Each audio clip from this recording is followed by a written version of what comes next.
Nós vamos fazer contato com o cientista político e professor da Universidade Federal do ABC, Vitor Marchetti. Bom dia, Vitor. Bom dia, Glauco. Tudo bem? Tudo certo?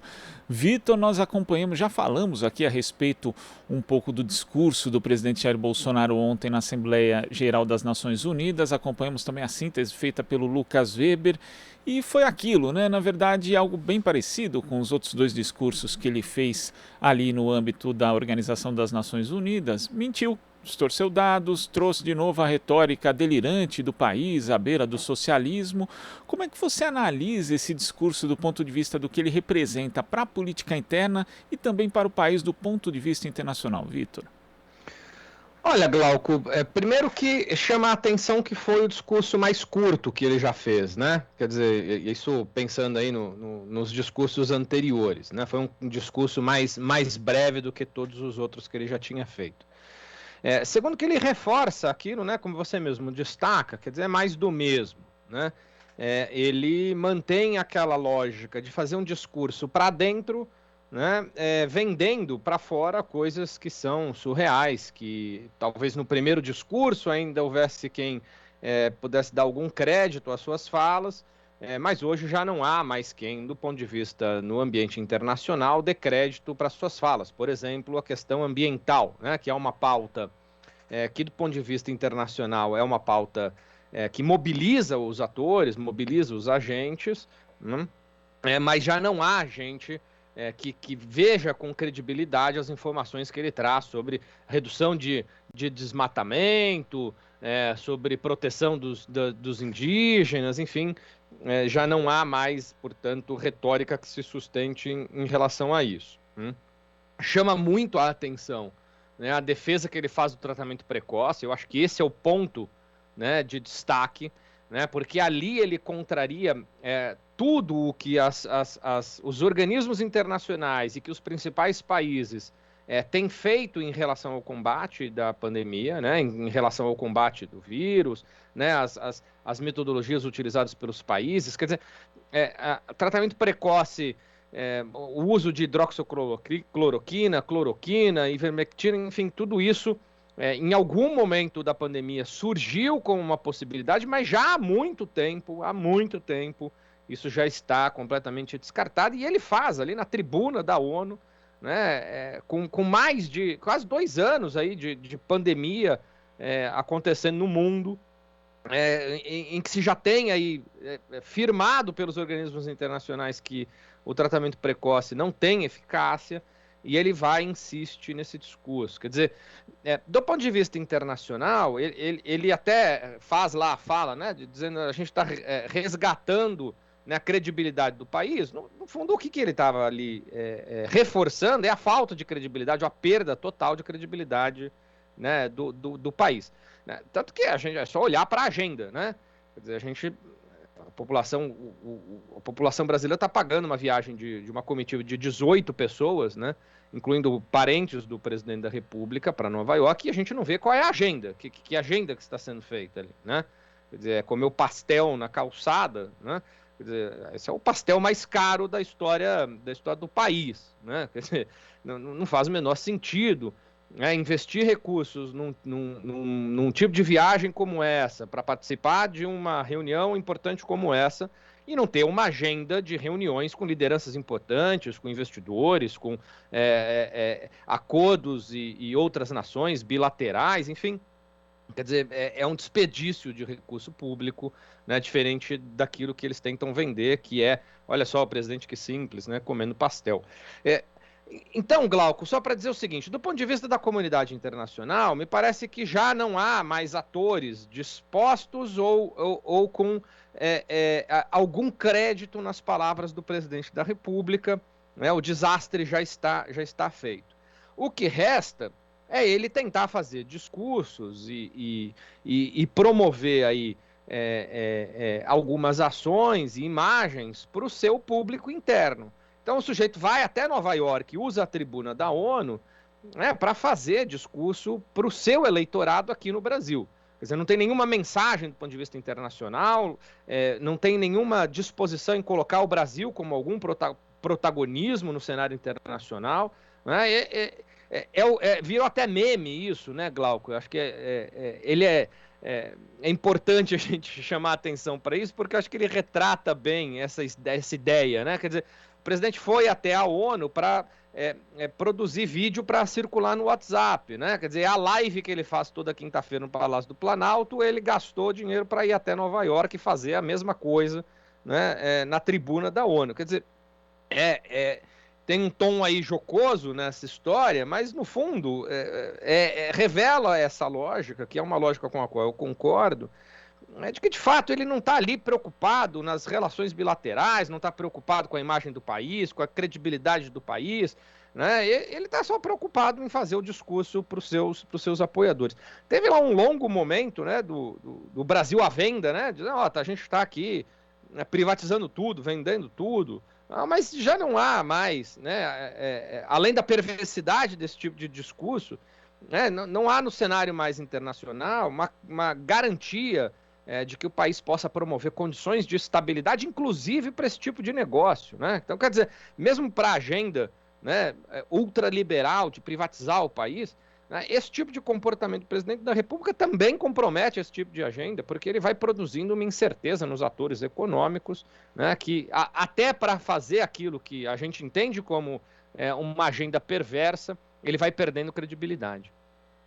E quando você destaca essa questão da defesa do tratamento precoce feita ali pelo presidente Jair Bolsonaro, aí a gente associa a outros fatos, Vitor. Por exemplo, o ministro da Saúde, Marcelo Queiroga, foi diagnosticado com Covid-19, vai ter que fazer quarentena ali em Nova York, inclusive, e agora ninguém da delegação do Brasil vai poder participar presencialmente das discussões na sede das Nações Unidas. Só que o Queiroga, desde o mês passado, vem ali relativizando o uso das máscaras, né? Inclusive, há 5 dias ele declarou: em breve nós vamos ter essa desobrigação de usar máscaras. Quem quer usar máscaras usa, mas essa mania de querer criar lei para tudo, né, falando ali, e o ministro já foi flagrado em alguns eventos sem uso de máscara, não respeitando os protocolos sanitários que são recomendados pelo próprio Ministério da Saúde.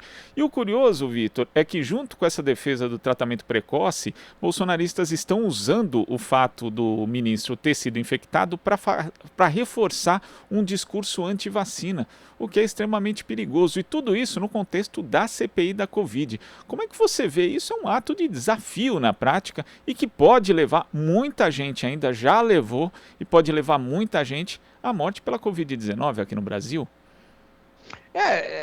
Eles estão repetindo. Veja, o Queiroga, a gente passou aí nos últimos meses, né, com algumas notícias de que o Queiroga corria o risco de perder o cargo, porque ele estava tomando ou não estava tomando decisões com a velocidade que o chefe gostaria que ele tomasse, né?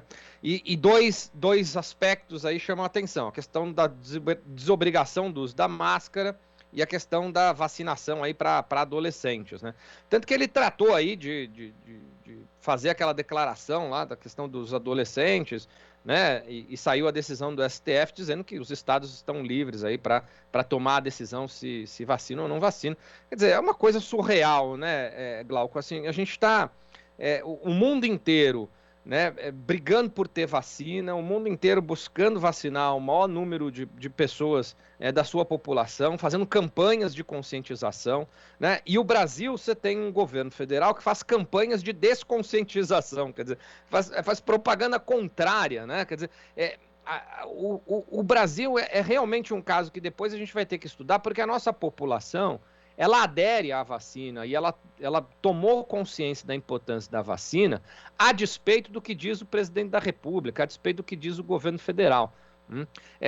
A influência que tem um governo federal e um discurso do presidente da República é enorme, mas ele caiu num descrédito tal que hoje a gente tem um número de indivíduos vacinados no Brasil que de fato chama a atenção, né? Quer dizer, mesmo com todo esse cenário de contrariedade, de propaganda negativa, contrária, né, do presidente da República em relação às vacinas, a gente tem uma população que se vacinou.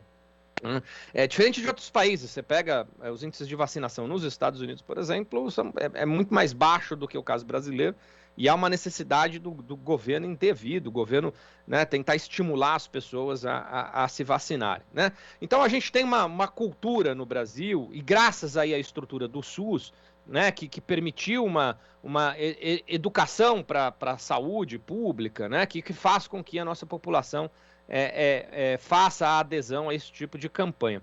Agora, o uso de máscara, ele é mais complicado mesmo, né? Quer dizer, a gente sabe, né? Hoje a gente vê aí, as pessoas estão cada vez mais, né, abandonando o uso de máscara, e está comprovadamente, assim, a vacina, ela não imuniza ninguém, né? Quer dizer, ninguém está livre de pegar Covid por conta da vacina, né? O que ela faz é exatamente reduzir os efeitos, reduzir o número de necessidade de internação. Então, assim, as medidas precisam continuar a ser tomadas, né? O ministro se contaminou, quer dizer, e aí se faz todo um discurso para descreditar tudo aquilo que o mundo está investindo rios de dinheiro, né, para conseguir combater a pandemia. E não é só uma questão de saúde, né? Eles fazem lá o discurso de salvar emprego, né? O presidente da República fez, né, esse discurso na ONU, fala assim, eu desde o começo da pandemia estava preocupado em também salvar os empregos e salvar a economia. É hipócrita esse discurso, né? Porque assim, o uso de máscara, a vacina, são todas medidas de saúde pública que visam também garantir o retorno das atividades econômicas do país, né? Combater o desemprego, produzir algum tipo de crescimento, enfim. Quer dizer, são essas as medidas que temos à disposição para fazer com que o país possa, né, enfrentar a pandemia e produzir algum tipo de melhora na sua condição econômica. Mas eles ficam sabotando, porque parece que o que está na agenda é, de fato, a aposta no caos, né, porque acha que com o caos ele pode obter benefícios políticos, né? Mas me parece que cada vez mais aí, Glauco, esses discursos, por mais que venham da presidência da República, cada vez mais eles vão perdendo crédito, né, junto à população, e isso vai sendo refletido por meio do encolhimento desses apoiadores mais radicais, né? Estão sobrando só os apoiadores mais radicais, né, do presidente da República, e esses discursos reiterados, né? É impressionante que ainda a gente tenha quem acredite na possibilidade de moderação, né?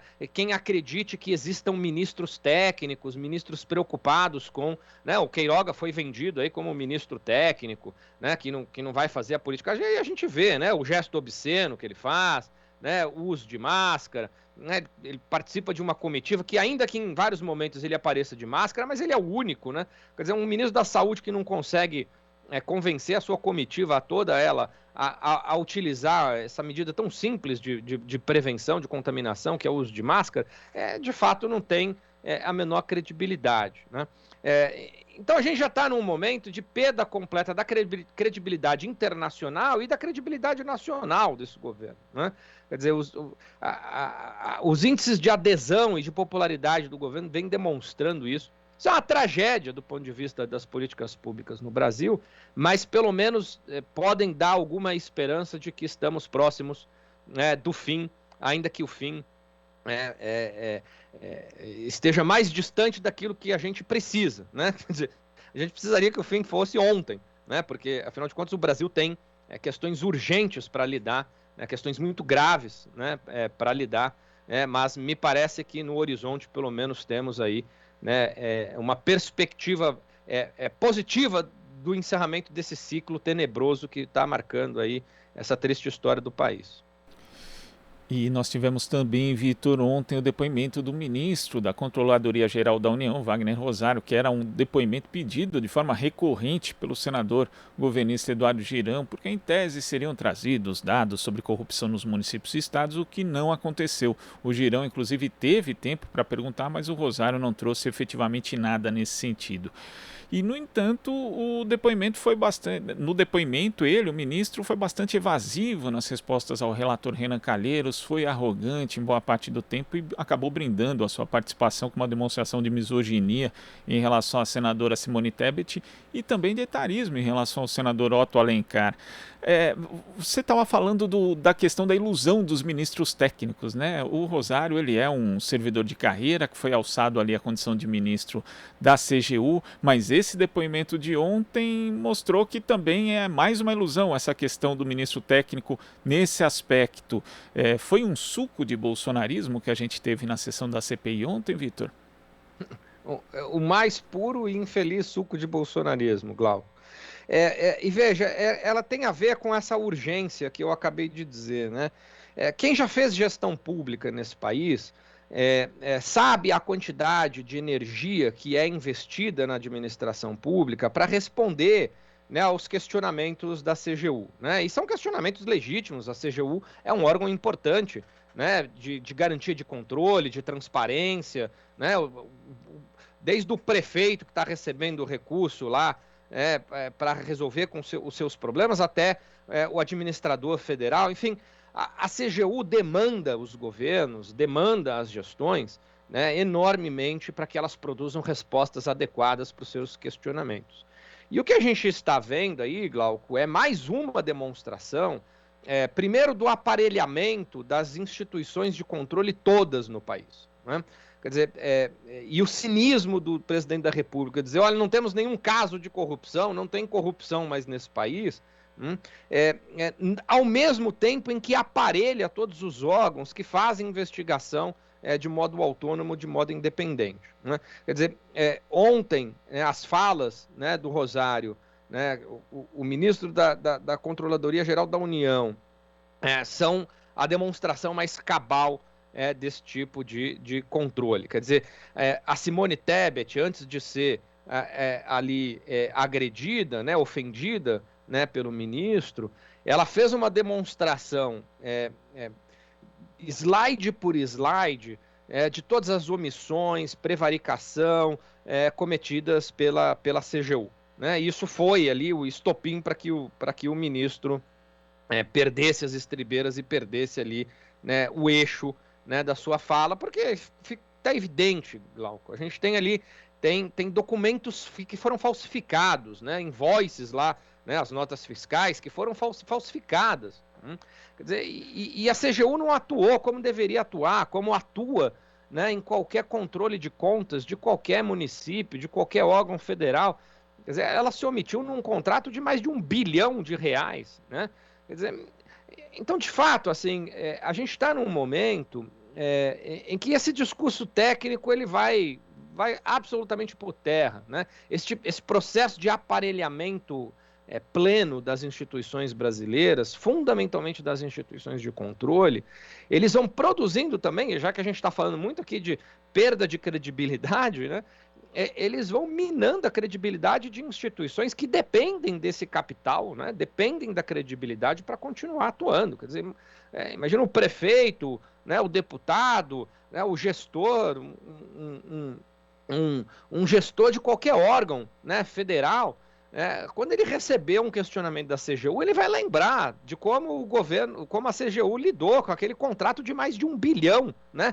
Às vezes a CGU vai lá e você gasta semanas para responder alguma coisa sobre um contrato, né, de alguns, né, muito menor do que um contrato de R$1 bilhão. Quer dizer, ele vai perdendo a credibilidade de agir. As instituições que fazem aí a gestão das políticas públicas no Brasil vão perdendo a sua credibilidade exatamente por conta desse nível de aparelhamento, né? Agora, eu acho que a CPI, ela tem dois grandes eixos, e me parece que esses dois eixos já vão se complementando, né? Quer dizer, o primeiro eixo é de demonstrar como a tragédia da Covid no Brasil ela foi conduzida e gerida pelo país, né? Quer dizer, todas as omissões que foram feitas, todos os incentivos à aglomeração, ao não uso de máscara, né? Ao uso de kit Covid. A gente tem um escândalo agora da Prevent Senior, que me parece que vai ser fundamental nesse processo para mostrar como não era só uma fala grotesca do presidente da República, era uma política, né, que levou as pessoas à morte, era uma política estruturada, né, que levou as pessoas à morte, né, e que teve muita gente que lucrou com isso, né? Então nós temos aí esse eixo que mostra as omissões do governo federal na condução né, das políticas de combate à pandemia, ou na falta de condução nas políticas de combate à pandemia, e tem um segundo eixo que vai mostrar as entranhas do Ministério da Justiça e a corrupção praticada por agentes públicos que estavam lá se aproveitando da pandemia, se aproveitando desse cenário de crise sanitária e econômica do país para fazer negócio, né?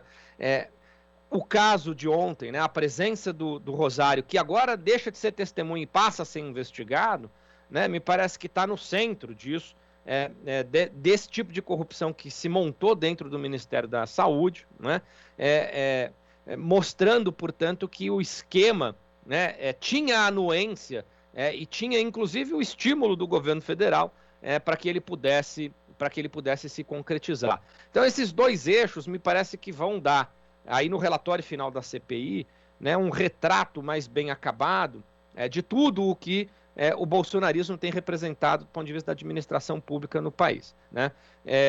Discursos ideológicos, incentivo à desestruturação das políticas públicas no país, né? De destruição das redes de proteção, né? De aparelhamento dos órgãos de controle, né? De corrupção, enfim, tudo isso que a gente já tem dito há algum tempo, me parece que vão se materializar nesse relatório final da CPI.